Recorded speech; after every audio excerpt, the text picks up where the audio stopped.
Hello there guys, well, Hamilton here, and I am going to do the Imperial, the Green Light Assassins review. So I don't know what you can see right now. No, you can't see anything. There we are. See, they got a picture of the assassins there, and this is the page.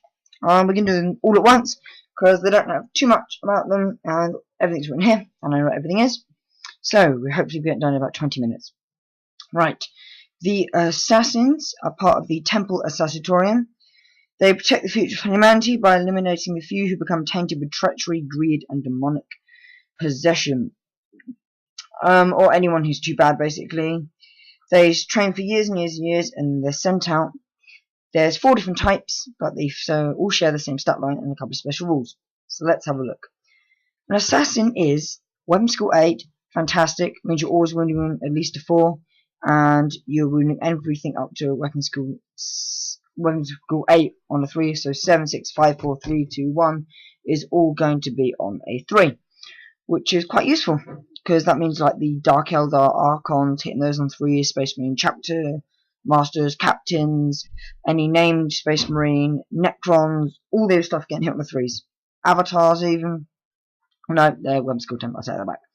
Right, Ballistic skill also 8, means they're going to hit on a 2+ and get a 4+ rerollable second save. That's quite nice. The strength is 4. Pretty good. 4 is pretty standard. Toughness 4. I'm liking that, especially if they're not a marine. Toughness 4 means that you get the old plasma motors to kill them. 2 wounds. That's quite nice. Initiative 7. Fantastic. Means hit for Death God Assassins or any marines around. For most of the actual Eldar. Not a lot of Dark Eldar. Dark Eldar is pretty fast. But 7 will basically, I think, apart from Dark Eldar, you're hitting for everything. So again, fantastic. 4 attacks. Excellent. These stat lines are fantastic. Leadership 10, can't go wrong.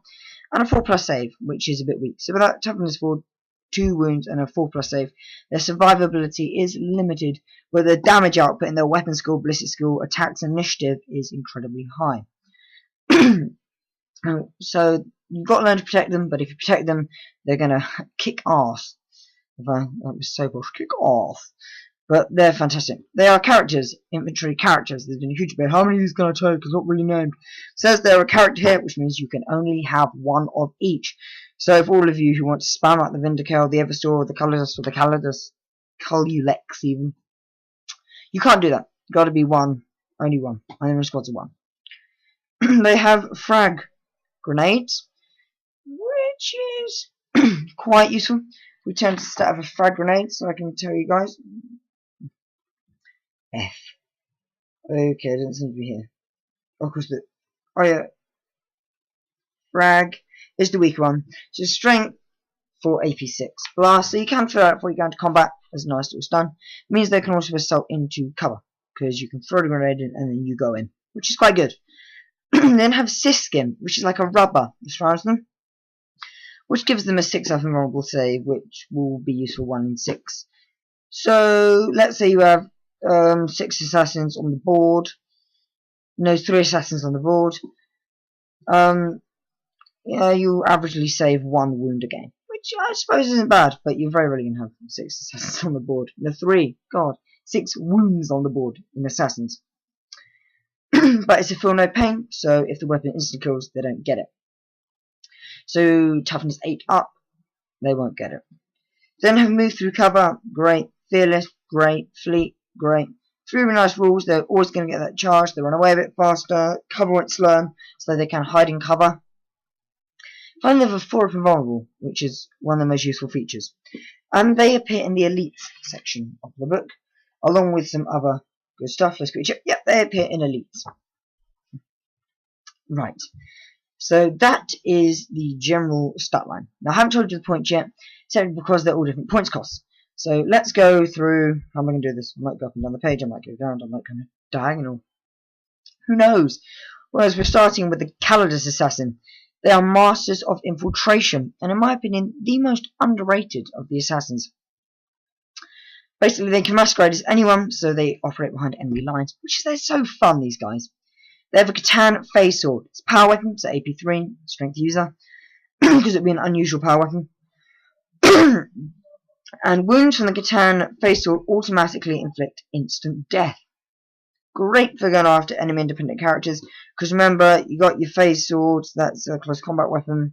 You're then going to go and be close combat weapon, plus your, see, 6 attacks on charge. No, 5, because they don't have a pistol. So 5 attacks on the charge. Going to hit on 3s, hopefully you hit with 4 of them. That's about average, I think 4 to 3. And then you'll generally get that 4+ wound on a marine character. He's gone. Great for killing the large tyrannid creatures, if you can get the lucky wound on. Really nice piece of equipment. Instant death's really, really underrated, I think. Because people go, oh, removed from play with instant death, anything's big. You'll just have a Eternal Warrior. But don't always, so don't underestimate this. Wound cutting is fantastic. Then has a neutral shredder. Basically, I'm not going to read you the fluff because I don't care. It's a template, strength 8, so flame template, strength 8, AP 1. When I first read this, I was like, oh my god. But it wounds against leadership. Now, the average leadership in the Warhammer 40k universe, as we all probably know, is between 7 and 8. Of course, demons are all 10. But if you're playing Grey Knights and you can't kill demons, what's wrong with you? This was built to destroy demons. Everything in here is like, unless it fights a demon, which it instantly kills the army. That's just your standard Grey Knight rule. But, yeah, so Marines get a wound on 4s, judge against Marines.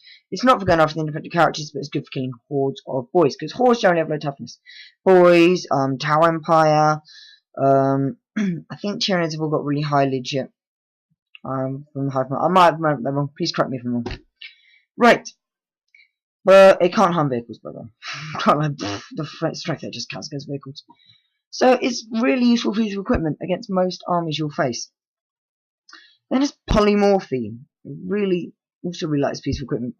Basically, he can come in from reserve, and he can just go this unit. And he hits him with D6, strength 4, AP 3 hits. This is the equipment that sounds great, but isn't. And then when you resolve the hits, he appears 3 inches from the squad. Anywhere within 3 inches. Now, this is great for picking off camping squads at the back. There's always an annoying camping squad at the back. And this guy arrives and goes like, bonjour. He's fantastic at doing that. I mean, the D6 rolls. How many hits would I get? I would have got 2 there. But the average is between 3 and 4. You're then wounding genuinely on a 2 and instant killing like taking the armor save away from anything. If you attack a marine squad, you'll generally kill 1 of them. So, don't get too excited about this piece of equipment. You might kill 2 if you're lucky. But its main use is for getting that 3-inch deep strike. And I think that polymorphing bit is just a little bit of a bonus. It's just a little extra kick that spices it up and makes it a little bit better. So it's more useful. If this rule said you can deep strike within 3 inches of an enemy squad, I go good. But this little punch, I really like it. The thing I would like for this is, it says she impersonates anyone she chooses. You should just be able to take a guy and remove him from the squad, and she takes his place. That would be a little fluffy rule. So she picks a guy out, he goes, removes. It can't be can't be an independent character, so you can't just go, okay, there we go, little cavalry, get off the ball with you. But like, take the power fist guy out. Goodbye, power fist guy. I think that'd just be more fluffy, if you know what I mean. The polymorphine's fine. She just like drop a gas bomb as she goes in. So now, this thing also has the thing. It can be male or female. Hit and run and stealth. Okay, hit and run, absolutely fantastic. This is my one of my favourite ones. I think it's so good. It's so underrated. All these assassins are great, by the way. It comes in at a measly 145 points. And this is excellent for taking the squad at the back. Generally have a couple of camping units. You go in, you drop your polymorphine, you blast them with your neutral shredder flamer. You then assault, you run out, and you attack it end of a character HQ. It's really good for getting to the back of the enemy's army and really striking where he doesn't want it and where you don't want to find the enemies. And stealth means also, once you hit someone, just pop back into cover. With move through cover, you'll be fine in there. You'll be able to fly every turn with your fleet. Makes a really nasty, annoying little unit, and the opponents hate to turn things around because then they're not facing the right way, and it's really hard for them. And then you've got in his head, and you start to win. Right, the next thing to look at will be, I'm going this way, the Eversor Assassin. Right, the Eversor Assassin comes with Melter Bomb. Wonderful. Anything can be a vehicle automatically gets to it. Anything goes, oh, you see this? Kill your Land Raider. People go, it can become a Land Raider. Oh. Ooh, right, better 5. Too much firepower at that.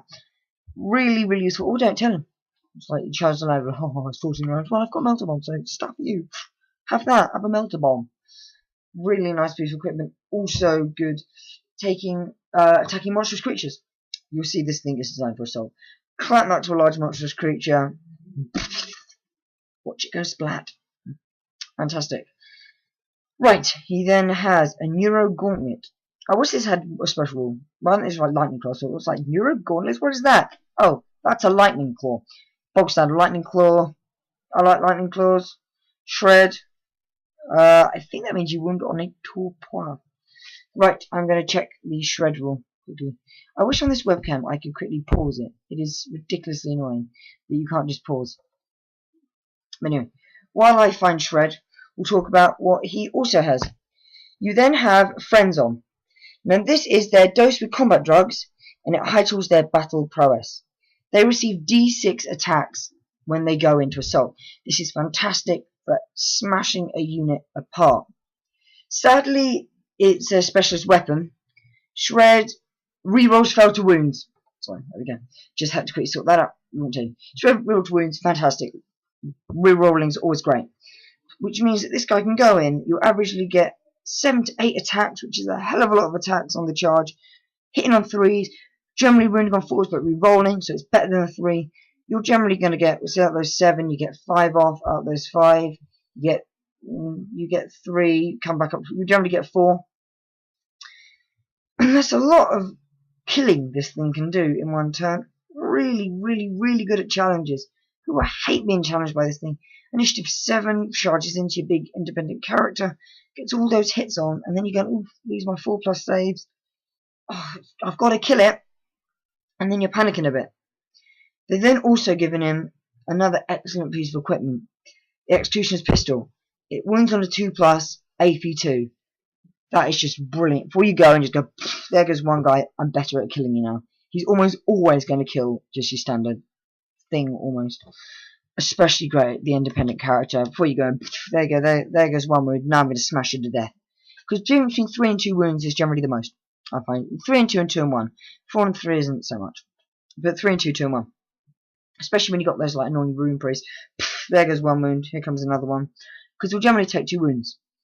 And they've given him the best special they could have given. They've given him Furious Charge. Absolutely wonderful. Means he's now strength 5 on the charge. So with those 3 so you've got your average of 7 to 8 attacks. You could be getting almost 8. You could almost be getting 7 hits on, and then they're really panicking with those 4+ dice, especially when you popped a wound with your pistol. Very, very, very, very good assassin. That he is one of. They're all actually brilliant. The assassins are probably the best in the entire book, and he comes in at a ridiculously cheap 130 points because even he can take out most independent characters. What do I like to do with him? I give him his own chimera. His chimera is gone. I used to have it down there. But I would give him his own chimera. I'd run him up with a Death Clock Assassin chimera. Doom of chimeras. And he would wreak havoc, basically. Really good. Send those 2 up. You disembark. You move your firing lines. You take a little smack shot out. He's really, really good. So you block him next time with the tanks, and they come apart, and all those Death Clock Assassins with the Eversor comes in, and he takes the independent character out. They smash up the unit. It is the deadliest combination in the Grey Knight book. Next assassin is the Culexus assassin. Couldn't pronounce assassin in the end. Okay, they have no presence in the warp, so they can't be tainted. They're pretty damn useful, these guys. They are absolutely soulless. I don't know how, because they get recruited, so they just suck the soul out. I'm not going to question Warhammer 40k. I'm just not going to question it. The Imperium are still using tracks in 38,000 years time. Makes absolutely no sense, except we did go back to the Stone Age 10,000 years ago. For some reason, Horus Heresy, they just lost everything. We can't make things anymore. Fair enough. He has Psych Out grenades. I don't know. I've changed my mind on Psych Out grenades. Oh, the situational grenades I hate about this book. It's like, well, if they find these guys, they're really, really good. But no, reducing to initiative 1, he's got high initiative, use his piece of equipment. Get rid of it, depoint the thing. He's then got a Psycholam, which means that when he's shooting at Psychers, he is Ballistical 10, and when he's shooting with Psychers, he's Ballistical 10. They don't have independent characters, they can't join squads, so that rule's never used. Again, basically, this guy's anti-Psyker. He really annoys me. two useless pieces of equipment there. He then has the Animus Spectrum. This one gets good. It's 12 inches, strength 5, AP 1, assault 2. With every cycle within 12 inches, he gets another shot. Of course, if you see my previous video on the Inquisition, you say you have 10 assassins 12 inches that, no, 10 cyclist squad that between that side. You have 10 cyclist squad 12 inches that side, and you just go, that's 22 attacks, and you move them up very slowly, and they're firing their large barrage bomb of 36 inches, and this makes for the second deadliest combination of the book. This is equal with the thing. But if you're not willing to buy all the mystics, he's completely useless. He then has a theorem. You have to pass the leadership test on 3d6 to attack him. I don't like that.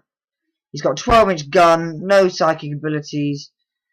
Yeah, he comes in. He's only good for obliterating at 12 inches. He comes in at 135 points. No. Yes, 135 points. I've got the right. And I've decided he is not worth it. He's the only one I'm saying don't take him. Now becomes the god of all assassins. He comes in at 145. The absolute monster is the Vindicare assassin. He has blind grenades. Keep in fact what this stuff does. I thought I knew what blind grenades did. I don't. Is what we found out here. Aha, it's this blind grenades. They're defensive grenades. If he takes an attack off anything that assaults him, he won't be being assaulted. Let's just get that out there to start with. He's really, really, really good. He has an Exodus pistol, which is 12 inches, strength X, AP1, pistol, sniper, and he's also got 36-inch sniper, strength X, AP1. He's basically a ridiculous sniper that won't miss, and he has an amazing sniper effect. He can either wound on a 2+. So with this attack, you will always kill what you're looking for. So you see that guy with the power fist, he's gone. You see that guy, he's gone. He's like almost like ridiculously powerful. This thing, you look around the board and you go, what do I want to kill? Ah, that thing, it's gone. This thing can kill anything. Then a shield breaker. He fires and you move your invulnerable save. Difference here, wounding on that 4+, but yeah, you get it a lot of the time. This is the one I don't like because it forces me to wound on a 4+, and I like to kill something every turn with this guy. But you can. And then you also have Turbo Penetrator, but still, for removing invulnerable saves, you will get it almost half the time. Really good, especially when they don't. When independent characters are doing their invulnerable save, you basically push them out of the game. So if you take 2 pop shots, you almost always get the kill. I find that these guys always hit and wound. They seem to bless the dice as well. That might be a positive. They give blessed dice. Finally, has Turbo Penetrator. He does 2 wounds with this sniper. Oh my freaking god, that's great. That's just good for like firing the independent character without the save now going, yeah, stuff this, put your fingers over that. Or we can use 4d6 destroy tank, which is an average of 14. So you basically destroy anything, which is fantastic. He then has stealth and infiltrate. So he gets there really close to them anyway, he just keeps firing, taking all that good stuff out. Stealth means stick him in a row and he's incredibly difficult to kill.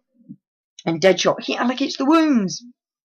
So he is unbelievably good. So as for the assassin rating, Callidus 8.5, Eversor 9, Callidus 7, Vindicare 10. This has been Warhammer Walton. They are the assassins, and I am out.